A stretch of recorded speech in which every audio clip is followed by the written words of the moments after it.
ओम शांति। हम सब जब देवियों की महिमा करते हैं तो बड़े प्यार से दो शब्द यूज करते हैं। एक उनको माँ कहते हैं और दूसरा उनको शक्ति कहते हैं, मदर एंड पावर। क्या ये दो अलग अलग शब्द हैं या इन दोनों का कोई कनेक्शन है? अष्टभुजाधारी देवियाँ अर्थात आत्मा की अष्ट शक्तियाँ, जैसे सामना करने की शक्ति, समाने की शक्ति, साक्षी होने की शक्ति, निर्णय लेने की शक्ति, सहयोग देने की शक्ति, कितनी सारी शक्तियां हैं। आज हमें कोई शक्ति कम है, कोई शक्ति थोड़ी ज़्यादा है और कोई शक्ति का तो हम उपयोग ही नहीं कर रहे हैं, और कोई शक्ति के लिए हमने मानना शुरू किया, I don't have this power, I just can't cooperate, I just can't adjust with this person. जब हम ऐसा कहते हैं तो वो शक्ति हमारे अंदर थोड़ी सी कम होती जाती है और हमें लगता है जीवन चल रही है, इट्स ओके, नहीं एडजस्ट किया तो नहीं किया। लेकिन शक्ति माँ है, which means the power nurtures us. अगर हमने उस पावर को अपने अंदर से खत्म कर दिया या यूज करना बंद कर दिया तो आत्मा की नर्चरिंग खत्म हो जाएगी, आत्मा को पालना देने वाली वो शक्ति खत्म हो जाएगी, आत्मा को स्ट्रॉन्ग बनाने वाली वो शक्ति खत्म हो जाएगी। इसीलिए जब हम ये कह रहे हैं कि मेरे पास वो शक्ति नहीं है, we need to remind ourselves, हम अपनी नरिशमेंट को खत्म कर रहे हैं, क्योंकि माँ बच्चे को नरिश करती है। जिस बच्चे की माँ नहीं तो उस बच्चे को वो पालना, वो प्यार, वो अनकंडीशनल लव, वो नरिशमेंट नहीं मिलता है। तो शक्ति हमारी माँ है। शक्ति मतलब सिर्फ जो देवी की हम पूजा कर रहे हैं वो नहीं, हमारे अंदर की हर शक्ति हमारी माँ है। तो उसको ये नहीं कहना कि मेरे पास वो माँ नहीं है। उस शक्ति को इमर्ज करो and let the power nurture you and empower you. और जितना वो शक्ति हमारे अंदर इमर्ज होगी, वो सिर्फ हमारी पालना नहीं करेगी, हमारे से औरों को भी नर्चर करेगी। और इसीलिए वो माँ का गायन है, क्योंकि वो माँ सबको नर्चर करती है, लेकिन सबसे पहले वो शक्ति हमें खुद को नर्चर करती है। तो पिछली बार हमने देखा पावर टू विड्रॉ, डिटैच, मतलब किसी भी सिचुएशन से पहले डिटैच हो जाओ, उसकी एनर्जी का इफेक्ट हम पर नहीं आए। तो फिर क्या इजी हो गया? लेट गो करना इजी हुआ कि छोटी छोटी बातें, पुरानी बातें, लोगों का व्यवहार यहाँ नहीं रहता, आई लेट गो। गिल्ट, अपने आप से नाराजगी पकड़ के नहीं रखी, लेट गो कर दिया। जब हमने वो किया तो सहन करना नेचुरल होने लगा, सहन करना नहीं पड़ा। आज हम गिनते हैं कि सहन करना पड़ता है, इसका भी सहन करना पड़ता है। सहन करना नहीं पड़ेगा। जब लेट गो किया, लोगों की एनर्जी से विड्रॉ किया, तो सहन तो नेचुरल हो गया।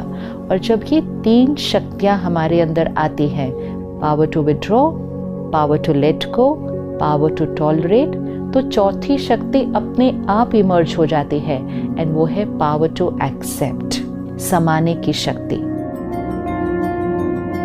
आज आत्मा जब कमजोर होती है तो उसकी इच्छाएं खत्म नहीं होती, एक्सपेक्टेशंस खत्म नहीं होती।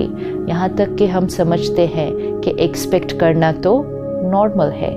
अपेक्षाओं की लिस्ट लंबी होती जा रही है, और जितनी एक्सपेक्टेशंस बढ़ती जाएंगी, soul power will start depleting. और इसीलिए जब हम मेडिटेशन करते हैं, रोज स्पिरिचुअल स्टडी करते हैं, जो सबसे पहला साइन हमें दिखाई देता है कि जब आत्मा की पावर बढ़ती है, एक्सपेक्टेशन घटती है एंड पावर टू एक्सेप्ट बढ़ता है। पावर टू एक्सेप्ट मतलब क्या? क्योंकि उसका सही अर्थ में उसको लेना है। कई बार हमें लगता है कि एक्सेप्ट मतलब फिर ठीक है, कुछ नहीं, किसी को बोलो, सबको एक्सेप्ट करो, बात जैसी है वैसे उसको छोड़ दो, लोग जो कर रहे हैं उनको करने दो। ऐसे तो नहीं चलेगा, ना हमारा घर चलेगा, ना हमारा ऑफिस चलेगा, ना हमारी सृष्टि चलेगी। लेकिन पावर टू एक्सेप्ट मतलब क्या? परिस्थिति अलग अलग होगी, लोगों के संस्कार अलग अलग होंगे, दिखेंगे, it's here, we can see it, वो दिखेगा, उसको ठीक भी करना है। लेकिन जिसको हम ठीक नहीं कर सकते, उसको ठीक करने के लिए एक ही चीज़ करनी है, यहाँ उसके बारे में चिंतन करना नहीं, उस प्रॉब्लम को यहाँ रहने देना, उस प्रॉब्लम को यहाँ नहीं लाना। क्योंकि अगर उस प्रॉब्लम को यहाँ ले आए और सोचने लग गए क्यों, क्या, कैसे, ऐसे कैसे, और उनके बारे में पर चिंतन, नेगेटिव थिंकिंग करते गए, because that situation and that person is not matching our expectations, तो जब हम उनके बारे में इस तरह से चिंतन करते हैं तो हमारी नेगेटिव वाइब्रेशंस उन तक पहुंचती है, पहले यहाँ क्रिएट हो जाती है, फिर वहाँ जाती है, तो जो वो प्रॉब्लम होती है या वो जो बिहेवियर होता है वो जितना था उतना नहीं रहता, वो और बढ़ जाता है। तो we become responsible to escalate the problem, to escalate the behaviour of the other person. लेकिन अगर हम एक्सेप्ट करते हैं, एक्सेप्ट मतलब हम उनके उस व्यवहार के बारे में और हम उस सिचुएशन की जो प्रॉब्लम है उसके बारे में या चिंतन नहीं करते, हम स्टेबल रहते हैं, हम एक्सेप्ट करते हैं this is how it is, ये बात अभी ऐसी है, और नेक्स्ट क्षण हम ये चिंतन करते हैं अब क्या करना है। तो प्रॉब्लम के बारे में चिंतन नहीं, समस्या के बारे में सोचना नहीं, क्यों, क्या, कैसे नहीं सोचना, लेकिन ये सोचना अब क्या करना है। तो समस्या का चिंतन नहीं, समाधान का चिंतन, प्रॉब्लम का चिंतन नहीं, सॉल्यूशन का चिंतन, क्योंकि वो बात को तो हमने एक्सेप्ट कर लिया है कि ये बात है, which means not thinking of what it is now, but thinking of what we have to do for it.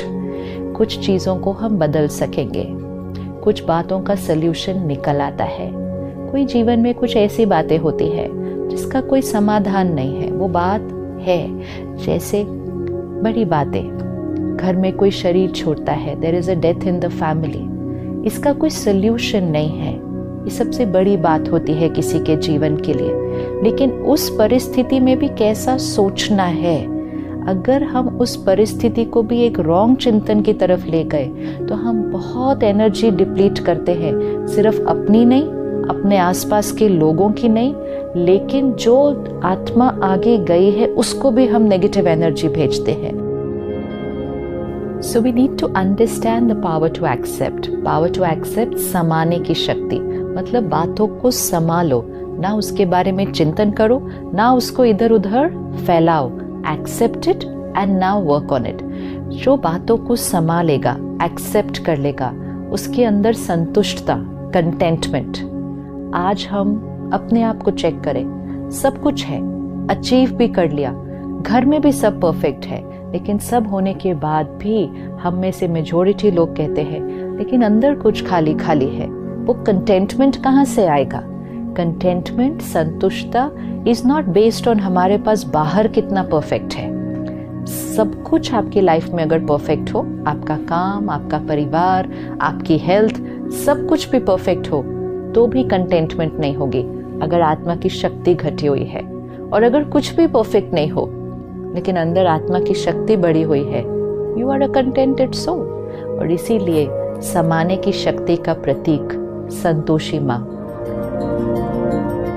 संतुष्टता की देवी, कि जहां समाने की शक्ति है वहां संतुष्टता, कंटेंटमेंट साथ साथ जाती है। क्योंकि आप किसी भी बात पर प्रश्न नहीं उठाते तो आप उस बात से संतुष्ट हैं। किसी व्यक्ति के व्यवहार पर प्रश्न नहीं उठाते, आप उनके साथ संतुष्ट हैं। आप अपने आप के साथ भी संतुष्ट हैं। Sometimes we are contented with people and situations, but not contented with ourselves. संतुष्टता does not mean कि हमें आगे नहीं बढ़ना है, लेकिन इस प्रेजेंट मोमेंट तक हमारे पास जो है, हमारे साथ जो है, हम संतुष्ट हैं। नेक्स्ट मोमेंट हम और मेहनत करेंगे। संतोषी माँ के हाथ में चावल की कटोरी दिखाते हैं, which means जो आत्मा संतुष्ट है, एक्सेप्ट करती है, वो अलग अलग अलग चावल के दानों को भी इकट्ठे जोड़कर सबको प्यार से संभाल कर चलती है। मीन्स डिफरेंट पीपल, डिफरेंट संस्कार्स, हर दाना अलग है लेकिन फिर भी सारे इकट्ठे हैं, क्योंकि वो देवी, वो शक्ति उन सबको एक्सेप्ट करती है। और वो ही चावल के दाने जिनको वो एक्सेप्ट करती है, वो उसको नरिशमेंट भी देते हैं, क्योंकि क्योंकि वो खाना है ना, वो चावल है, नरिशमेंट दे रहा है। तो हमारी ही समाने की शक्ति हमें ही नरिशमेंट देती है, सबको जोड़ के रखती है, और वो नरिशमेंट फिर हम औरों को भी देते हैं। तो अगले 24 आवर्स हमें ये प्रैक्टिस करना है।